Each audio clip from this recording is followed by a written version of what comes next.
நமக்கான ஒரு common understanding ரிலேஷன்ஷிப்ல என்ன தெரியுமா?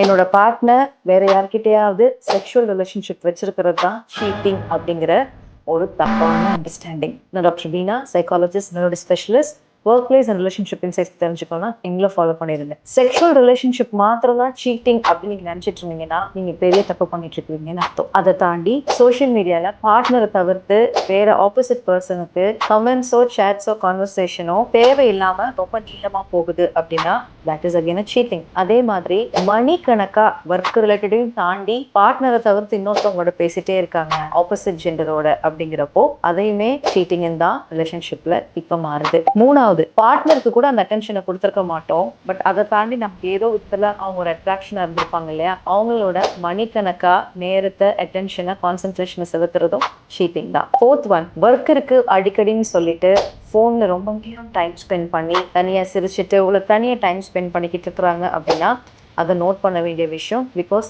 that's the beginning of the cheating. And finally, பார்ட்னரோட பிசிக்கல் ரிலேஷன்ஷிப்பை அவாய்ட் பண்றதோ இல்லைன்னா ஃப்ரீக்வெண்டா செக்ஷுவல் ரிலேஷன்ஷிப்ல இன்வால்வ் ஆகாம இருக்கிறதுக்கு ஜஸ்டிஃபிகேஷன் கொடுக்கறதும் சீட்டிங் தான். ஸோ ப்ளீஸ் நோட் டவுன் இது எந்த கேட்டகரியில உங்க ஃபேமிலியில இருக்குன்னு சொல்லி கம்யூனிகேட் பண்ணி அவாய்ட் பண்ணுங்க.